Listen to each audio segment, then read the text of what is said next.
So, what's going on in this world, Ben? I don't know. I can't see the world right now. That's upsetting. Are you upset by that?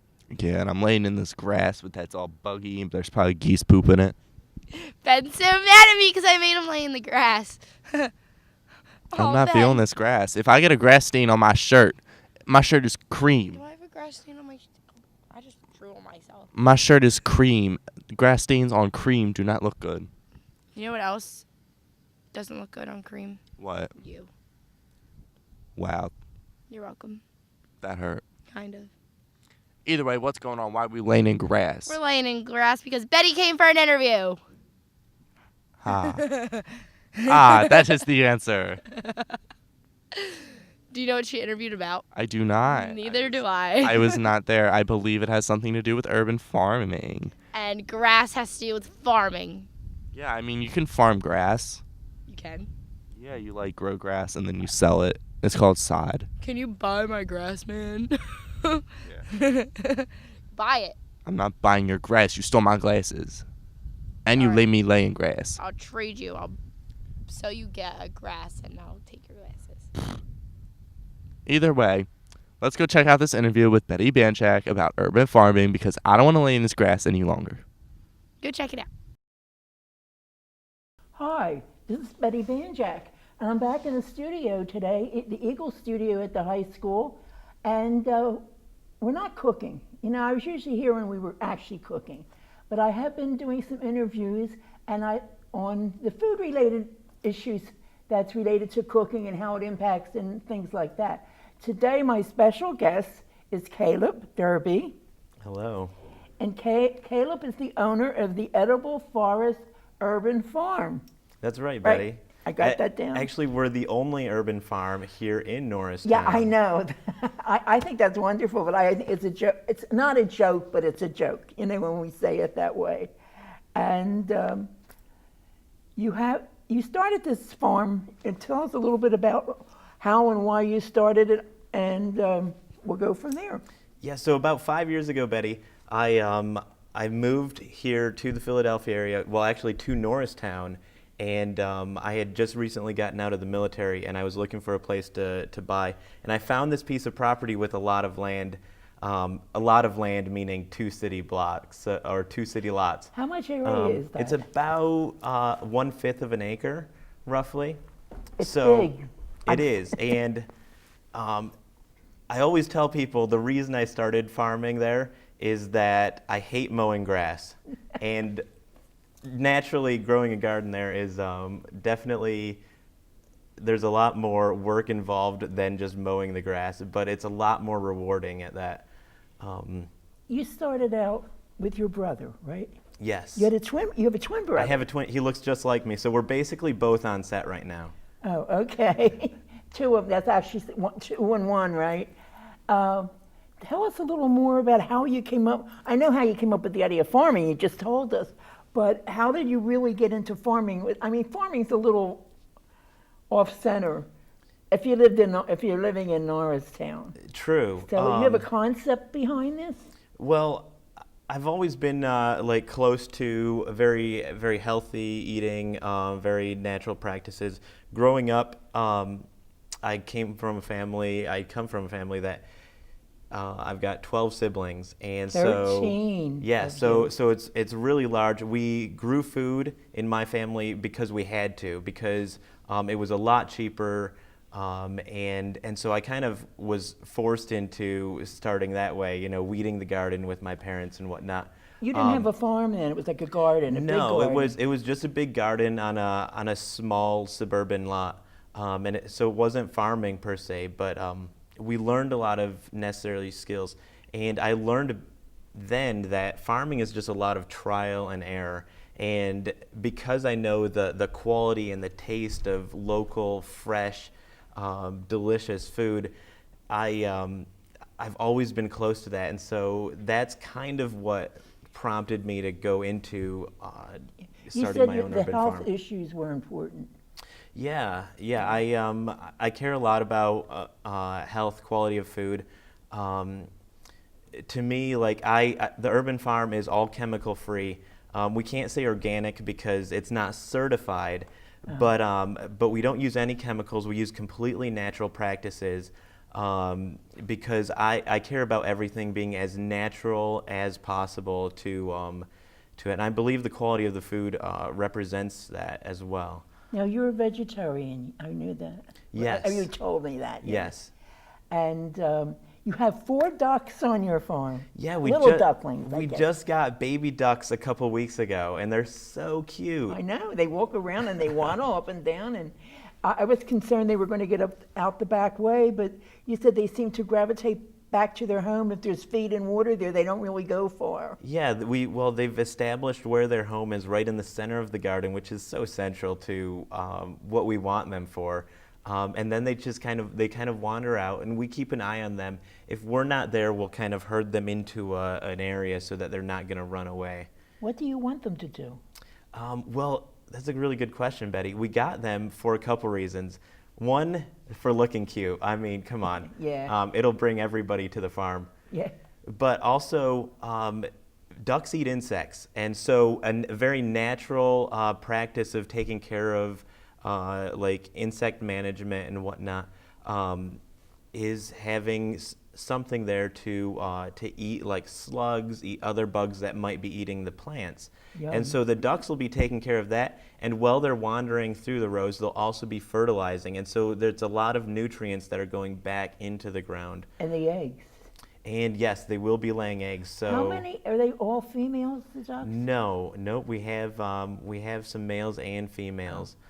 So how many eggs does a duck lay in a day? One a day, like most hens? Well, or? it depends on the duck variety. We have what's known as African runner ducks, and they run standing straight up. They look really cute. They're cute. But they lay about 200 eggs per year. Oh, okay. So not quite one a day.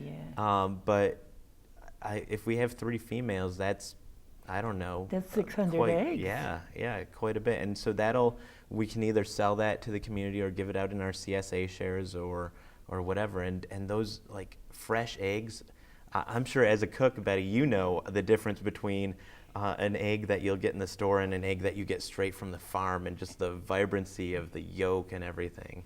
I was hoping to have your farm manager here today. Her name is Anya. Mm-hmm. When I walked into the farm yesterday, Anya was throwing seeds all over the place, and I sort of thought, oh, how do you do that? But she said she had a lot of little seeds at the bottom of a bag, and she didn't know where to plant them or what, so she just strewed them all over the place and hoped they grow up somewhere. Mm-hmm. But I imagine she plans the rotation of the crops there, or do you do that, or you do it together? Or? It's a joint effort, really. We start with based on where we had plants last year, mm-hmm. and what's a good succession crop. What certain crops love following after another crop, and other crops will not grow at all. So we base it off of what we grew last year, and also how long it takes to grow from seed to harvest. So if something, let's say radishes, take about 1 month from seed to harvest. Really? Yeah, you can grow several crops of radishes within a year, and the same with lettuce. And so we pick a plot that's suitable for that area, but we don't want to burn that area out. And so we will move to another area. Let's say we'll take lettuce and we'll grow it for 2.5 months in one area. Then maybe we'll follow it with radishes or beets or something that will take up the rest of the season, and we'll get the entire season out of that one little area. You mentioned lettuce. That's your Mm-hmm. first crop this year, right? Yeah, every year the greens always come up really well. Yeah, I love that fresh lettuce. That's, you just pick it and put a little dressing, or no, you don't even need dressing, really. You just eat it. Now, when I was there, I saw an awful lot of people working. Mm-hmm. You're talking about 1/5 of an acre. Yeah. It was at least 6, and you and Anya, 8 of you, were working on the farm thing. And I even saw a gentleman in a wheelchair Mm-hmm. working on the farm. And you said they were all volunteers? Yeah, yep. We have a lot of people in the local community that love what we're doing. And with that, we've been able to get a lot of volunteers this year. Another thing, one of the gentlemen that you met, has been staying with us for the past month, and he's unemployed, and so we're teaching him job skills and general life skills, so that he can go out and maybe get a job in some sustainable industry or an agriculture industry. We've done that actually, Betty, with unemployed people. We've done that to 4 other people that we've trained up, and they now have jobs in the farming industry. That's great. So that's a huge thing that we're doing in Norristown. But then we have volunteers to come out and do the little things that are make little a things. huge. The guy had a pick and a shovel. Well, and they make a ground. huge difference. That ground hadn't been worked. There's rocks all over the place. So they were really putting in some sweat equity to turn over some soil that hadn't been turned over before. But we also get them out for weeding, and weeds just suck out the nutrients from the earth that the other plants need, and so it makes a really big difference for all the great volunteers that come out. Do your volunteers get any of the goodies? We have I know volunteers. you have another program, the share part of it, but I just wondered if the volunteers got a goodie or two along the way. We try to share everything so that we're not wasting things. So if we have extra food to give away, we'll give them to volunteers. We make sure we feed them when they're at our house. That's not a good idea. Keeps them healthy and up and working. Now, let's talk about shares. You can buy into shares. Mm-hmm. To purchase the produce throughout the season. Tell us about that. Yeah, so we operate off of a standard CSA model, and CSA stands for Community Shared Agriculture.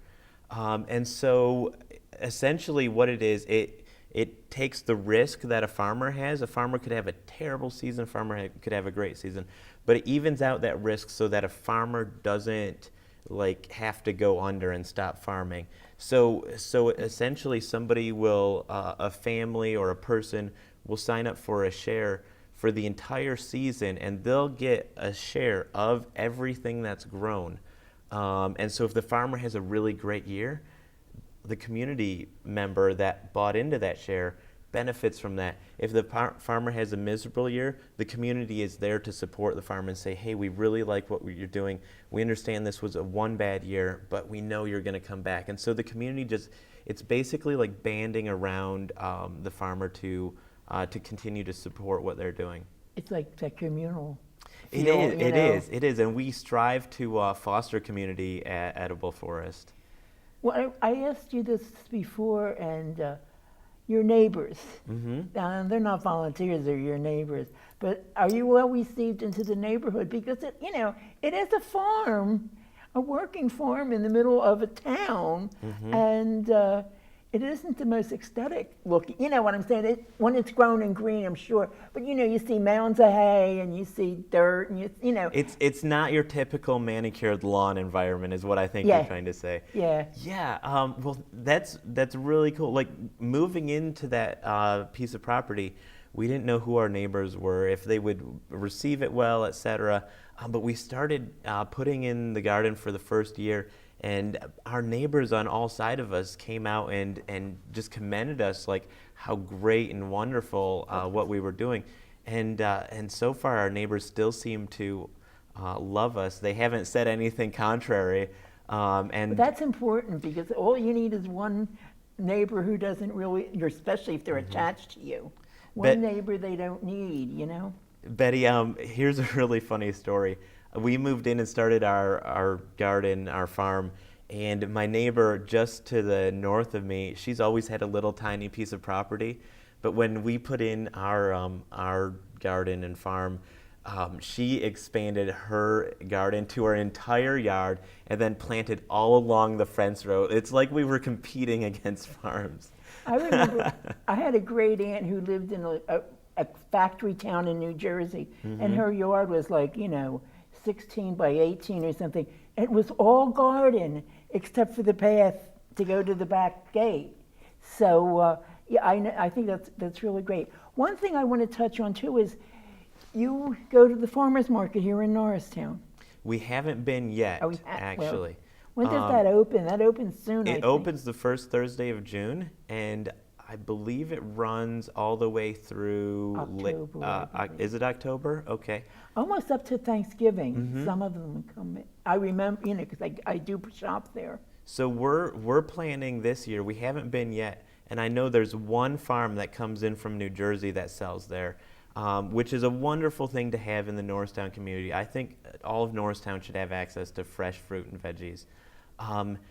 But it kind of makes me a little sad to see only one farmer selling there. So this year, we've tried to manage our crops and grow enough so that we can come to the farmer's market. And our plan is to bring crops to the farmer's market and sell them to the locals there, so that you don't have you don't have to just buy into a share to get the vegetables for the year. You can come and you can maybe buy a bag of lettuce or a bunch of radishes or carrots or whatever we have available at that time. Something interesting about that corner of, it's on Main and Sweet Street, on Main Street, I think, actually. The farmer's market, yes. That piece of ground behind it, which belongs to the courthouse now, it has a garage and has monuments, has a lot of different things there, was one time a victory garden, is rumored, I had read somewhere, for the Civil War, after the Civil War, and I had seen pictures of it planted with, tomatoes. You can see they were real high stakes, So it's sort of ironic that it went back to that corner, And it's on Thursdays, the farmer's market in Norristown. I believe the Thursday time is afternoon. Thursday from 11 to 3:30 is the time. Yeah, the afternoon to me. Yeah. Okay, well, listen. Would you like to add anything else before we go? Back to the garden. Look, he's dressed appropriately. Yeah. Today, Thursdays are our harvest days, and so as soon as I take off from here, I'm heading back to the farm to. What are you harvesting today? So today we'll have lettuce, we'll have collard greens, we'll have some cabbage. Our radishes are just ready this week, and so we'll be able to pick those and include them in our shares. Things like kale and spinach. The green stuff. All of our greens, yeah. Our shares can have massive salads. So, and we've got some even tangier varieties like mustard greens and arugula. Well, listen, thank you for taking time from the garden, or the farm, I should say, to come tell us all about it. And people can come visit you. They can visit your garden, can't they? Absolutely. We love to be in the community and to open our practices up to everybody. And so if you're curious about what a chemical-free farm looks like, or a small farm in a city, or you want to come by and you're just generally curious, we love showing the place off. We're really proud of what we're doing, and we want everybody in Norristown to know about what we're doing. And so we're on the western edge of Norristown, right on Forrest Avenue. Forrest Avenue. That's where the name came from, Betty. Yeah, Edible Forest came from Forrest Avenue. And so right between Marshall and Main Street, we're there. We finally have a sign up that's beautiful. Yeah, it's a nice big sign. Anya painted that. Actually, she paints. We try to take a lot of scrap material and repurpose them. That's a nice thing about the farm is we're really into sustainability. We hold on to it, and so we recycle as much as we Everything can and anything. at all costs. Yeah. And then also they can visit you at the farmer's market on Thursday afternoons. Yeah, absolutely. Come by, say hi, see our beautiful faces, talk with us about what we're doing in the community, talk with us about what you're doing in the community. We want to hear from everybody and just foster those relationships with people. Well, again, thank you. And I want to thank you for watching, and I hope to see you soon.